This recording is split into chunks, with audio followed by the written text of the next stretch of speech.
Our next panel is being led by Claudio Muruzabal, President of SAP Latin America and Caribbean. And the panel, we're going to talk about, or rather he and the panel are going to talk about meeting customers' expectations in an experience-driven reality. But before we get into that, you know what I'm going to do, right? So, I just cornered him outside and I said, I need a fun fact, you're not getting away from it. And I gotta tell you, he shocked me. So I said, well, give me a fun fact. And he says, I don't know, I can't think of anything. And he goes, oh, well, I walked on fire one time. And apparently, when I dug in a little deep, he said, apparently it's like a prerequisite for working at SAP. Is that right?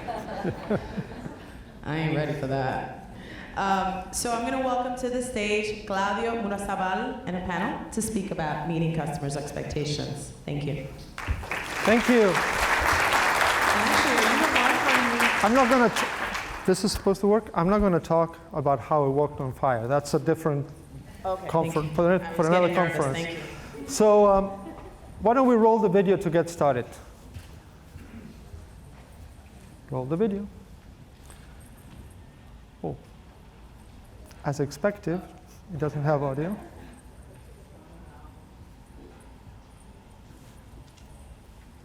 I'm going to try again. The video was good. So, how are you feeling? On a scale of 1 to 5. Wait, 1 to 5? When it comes to feelings, it's more like 5 million. There's everything from happy to extremely happy. There's also angry, really angry clients. Actually, really angry. Thank you. And C36B, angry. You clever, aren't you? You're barefoot. Yeah. There's also apprehension, regret, relief. Oh, and there's empathy. Oh, I got this in Zurich. Actually, what's the opposite of empathy? But what if your business can understand what your customers are feeling and then do something about it? You can turn disappointment into gratitude. Guys, we gotta try this. Can't, I'm working. Turn problems into opportunities. Thanks, guys. Change the future of your business. Change the whole experience. All right, who wants to go again?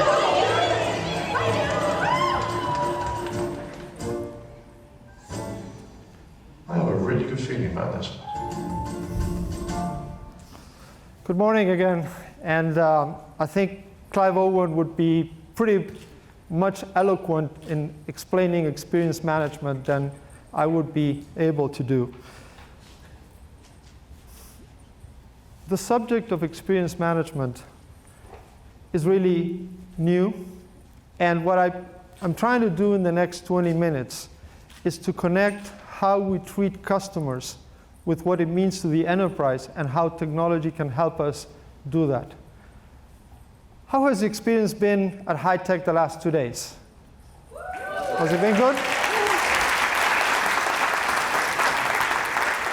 And I realized that I'm pretty much what's keeping you from lunch, finishing up the conference, and probably getting an airplane to go home. So I'll try to make sure the experience is good.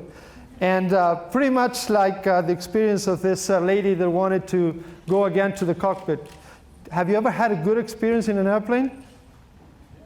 Are you with me?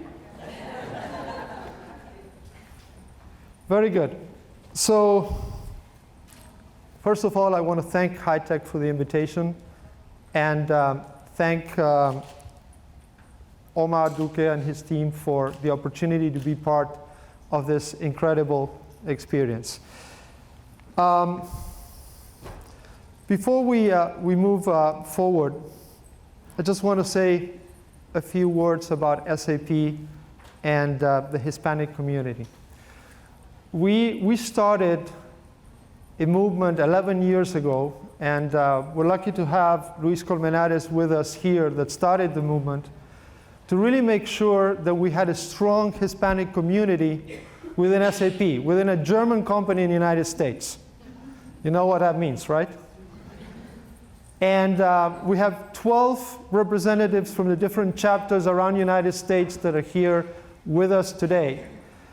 And the whole theory was to make sure that we apply our creativity and knowledge to impact through innovation the life of our company, but more so the life of our customers.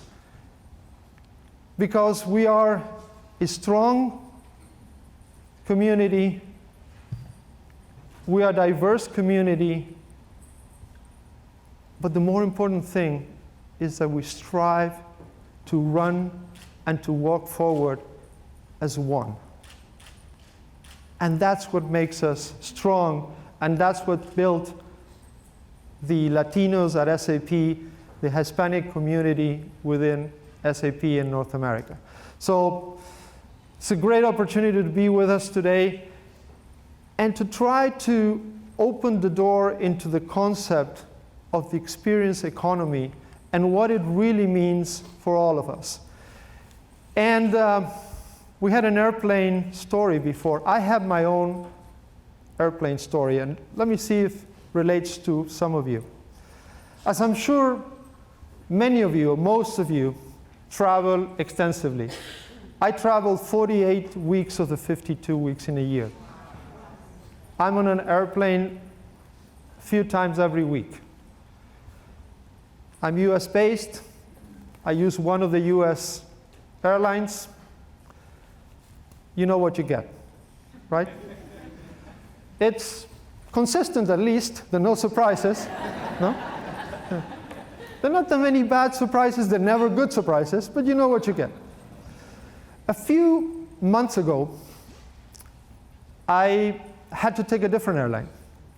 And it was not one of the fancy Middle Eastern airlines. It was not one of the known European airlines.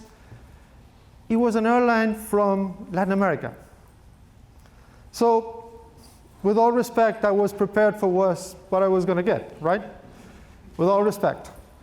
Because they're all my customers, by the way, so I need to be careful. This airline surprised me. The check-in was efficient. The boarding was unbelievable. There were no issues in boarding. I got on the airplane was new. And it was even clean. Have you ever seen an airplane that is clean? And service was perfect. And I even liked the food. Something that doesn't happen, I think it never happened. Maybe before I was born. So I was so impressed that I tweeted about it. I posted in LinkedIn. I talked to a number of people. And I was really impressed. Now, nothing happened after that. It would have been very easy for this airline to find out that I travel extensively, that I work with colleagues that travel extensively in the area where this airline has a network. And probably, if they had come back to me with one message, it doesn't have to be an outrageous offer, but just one response, I would probably have tweeted again and probably have talked to different people, and maybe there was some business that resulted from that. Nothing happened.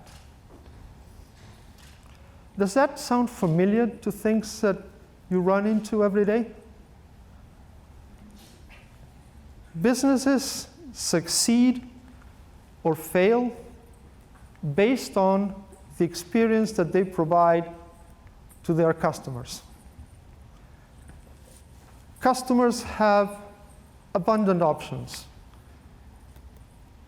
And as long as we as businesses understand that we have to work around the experience, we will never take advantage of this golden opportunity to make our customers loyal.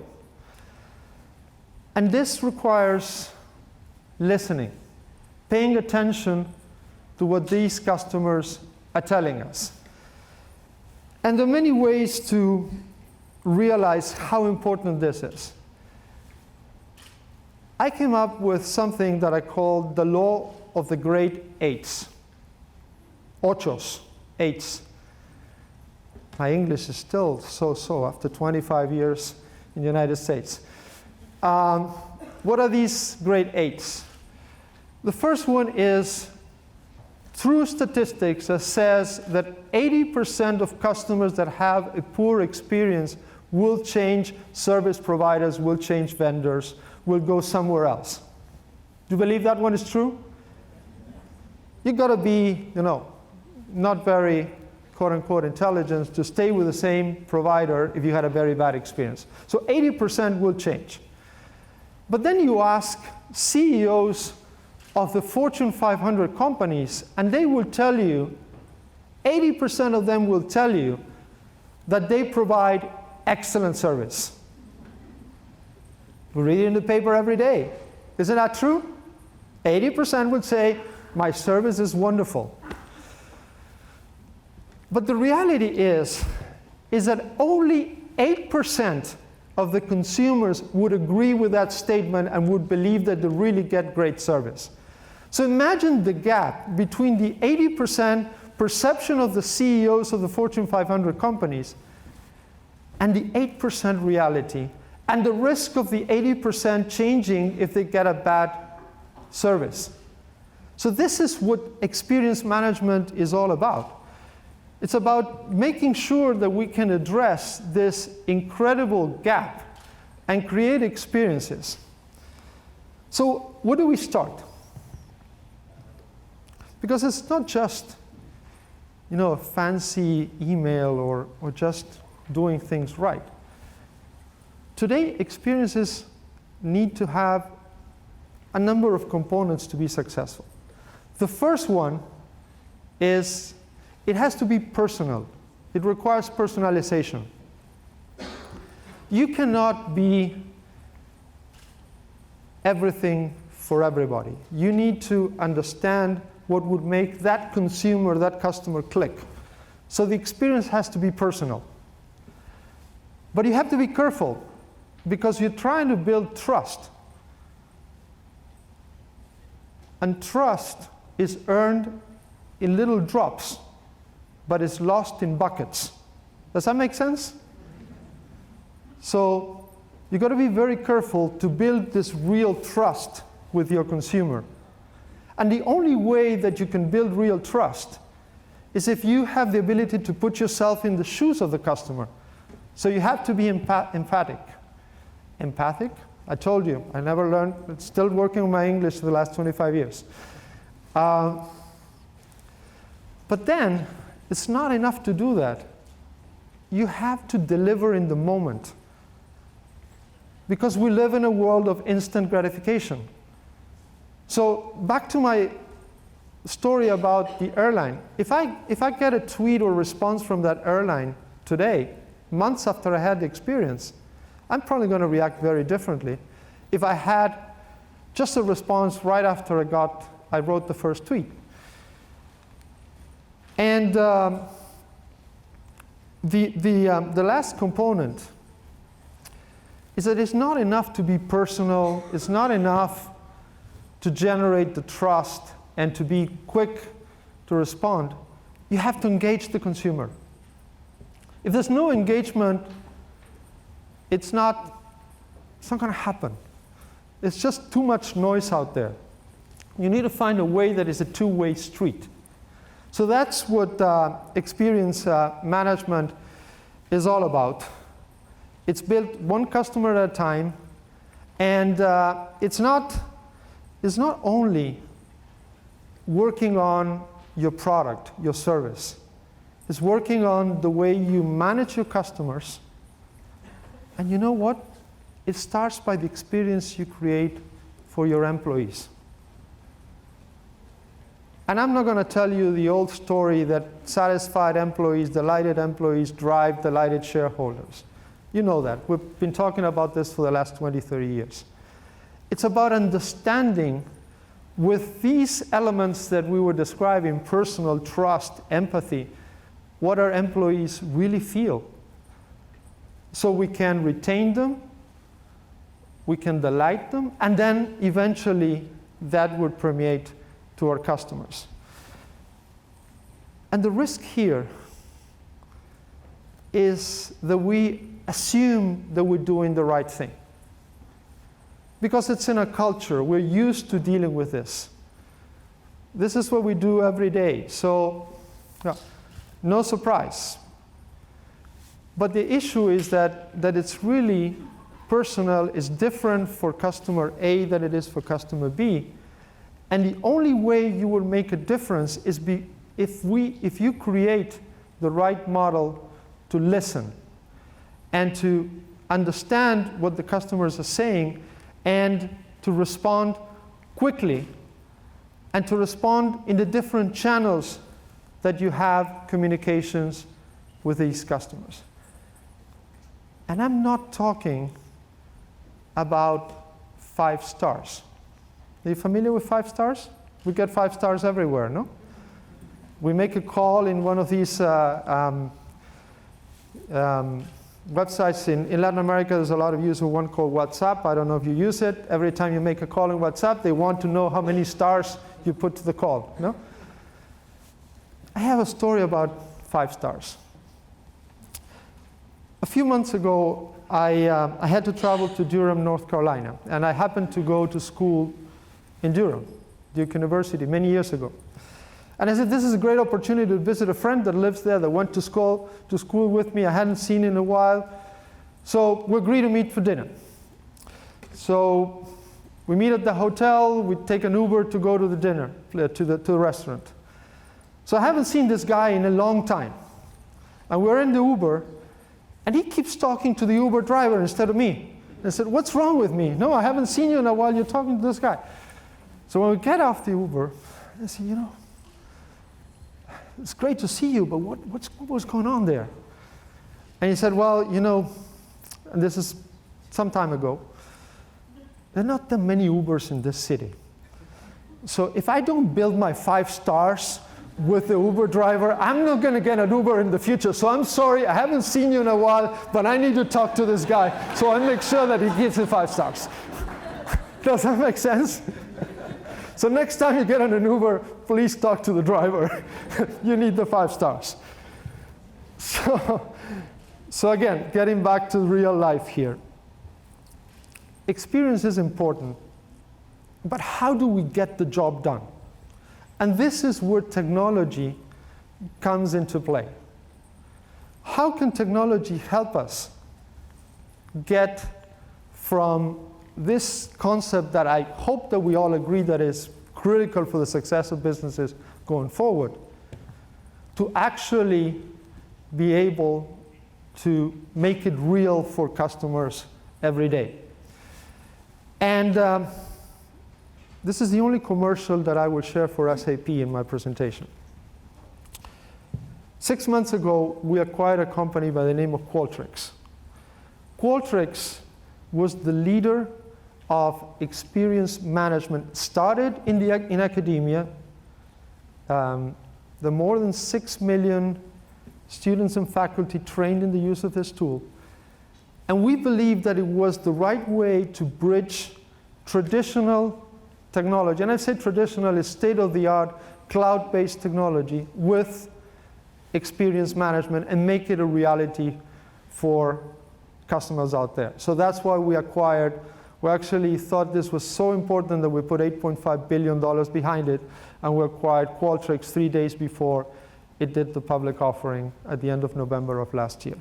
So I'm not talking about something that is aspirational. I'm talking about something that is pretty tangible and we can do at SAP these days. And by doing that, we created a new category called experience management. So, end of the commercial. Let's go back to the presentation.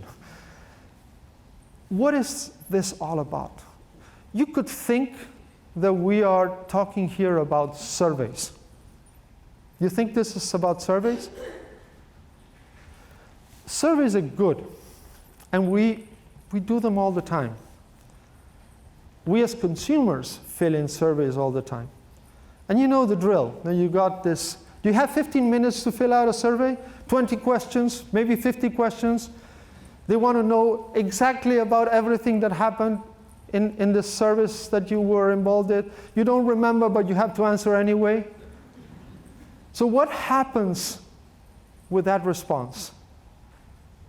Somebody creates a fancy report somewhere.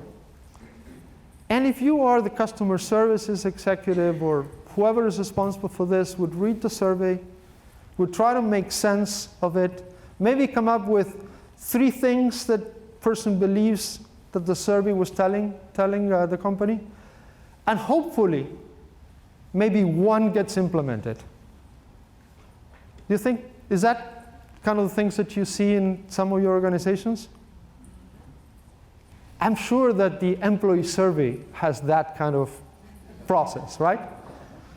So at that point, it really becomes an academic exercise. It really doesn't help you change the way you run your business. So we're not talking here about doing multi-surveys everywhere with a bunch of questions. We're just talking of generating the data, the relevant data that would allow organizations to interpret, to analyze, to understand what is behind what the customer is feeling. Talking about surveys, there's one I like a lot. It's another airline, by the way. This airline, when you call their call center, after you've gone through whatever business you wanted to deal with in the call center, they say, can you stay on the phone for, we have just one question. And the question is, would you like to have the same person answer the call the next time you call? Just one question. Just think of how much is involved in that answer. You just answer one question. If they ask me to answer one question, I would be prepared to do it. If I get a survey the next day, I would respond to it if I'm delighted or I'm very annoyed. But the delighted and the very annoyed wouldn't give me anything that I can work with. So just having this one question, this simple question would help. But again, we're not talking only about surveys. We're talking about having the ability to transform every touch point a customer has into actual data that we can do something about it. And it's at the individual customer level. We're not talking about summarized data. We're not talking about average information. We're talking about actual data that we can do something about it. Now, when we get to the subject of data,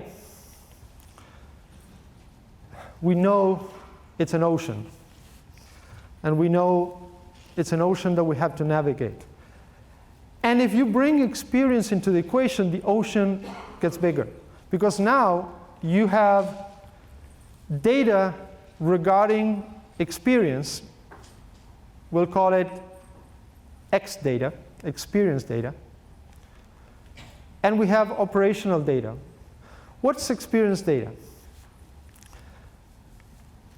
Experience data is everything you can capture from a customer interaction. It comes from social media, it comes from the questions you raise, it comes from reactions, it even comes from what people are telling other people, not directly to you. And again, it's internal and external. Everything we're talking here applies for our own employees and applies for customers and applies for products. So now you have this wealth of X data. But you also have a wealth of O data, the operational data that comes from the different systems. Hopefully it comes from an SAP system, but it comes from multiple sources. How do you combine those two worlds to do something that is really productive for the customer, and then in line it generates the return for the shareholder? How do you merge these two worlds and try to make some sense of this by first listening, then understanding, and then acting? The theory here is that if we're capable of doing this effectively, we will convert the organization into an intelligent organization. And I have the risk of losing you as an audience now and say, okay, another buzzword, intelligent enterprise. Let me try to put it in very simple terms. I'm sure many of us are tired of listening about digital transformation, about Enterprise 4.0, about lean manufacturing. I'm bored about all those concepts, tired of listening to this. It continues to be the very basic thing. It is, what are our business processes that allow us to be successful in serving a customer and driving results that would be the results that our shareholders expect? It's the business processes that are important. The technology will always be an enabler. But we're fortunate enough to have emerging technologies, which, in the SAP jargon, we call them intelligent technologies, that allow to impact that business process, to make it better. Artificial intelligence, machine learning, deep learning, big data, blockchain, et cetera, et cetera. If you apply those technologies, you probably improve the business process a little bit. Let me give you an example that is related to HR. We're all in the business of building total workforce management systems. Systems that allow us to recruit, train, onboard, do succession planning, career planning, etc., all the way until the person who stays for us for life and decides to retire. We're all involved in trying to build systems that are consistent to do that, right? How many of us are successful in doing that? Some? I think I'm losing you. I think I'm losing you. I have a point. Please stay with me because I have a point. That's a business process. Emerging technologies need to help us to make that process more efficient. Again, if it's total workforce management, we can apply machine learning, artificial intelligence, to be able to identify those CVs that are probably more aligned with the search that we're doing. And you probably heard that story many times. Or you can apply artificial intelligence to recommend a career plan for a specific individual. And that will help you retain the right employees. So the business process gets impacted by artificial intelligence. But think for a minute, if you could add to that process the experience information of every single employee. And I'm not talking about the annual survey. I'm talking about being able to reach out to those employees with simple questions and simple interactions to get their feelings, how they react to the work that they have. And if we could do some little things every quarter, every month, to improve the satisfaction of that employee, and by doing that, improve retention. I'm sure in many of your businesses, you deal with high turnover. If you could improve the process of total workforce management with bringing in experience checkpoints, individualized for that employee along the way, I'm sure you could improve, definitely, retention. So the intelligent enterprise has the ability to build into the business processes the ability to use emerging technologies and experience management to improve the outcome of those business processes, and in turn, make sure customers and employees are satisfied, are delighted, and then in turn, businesses get the return. So how do you do all this? You do it by starting at the top, by having a strong commitment from senior management. The technology is available out there to do this. It doesn't have to be an enterprise-wide deployment. It can start small. It's not a rocket science in terms of how you implement it, but it has to have the commitment from the top.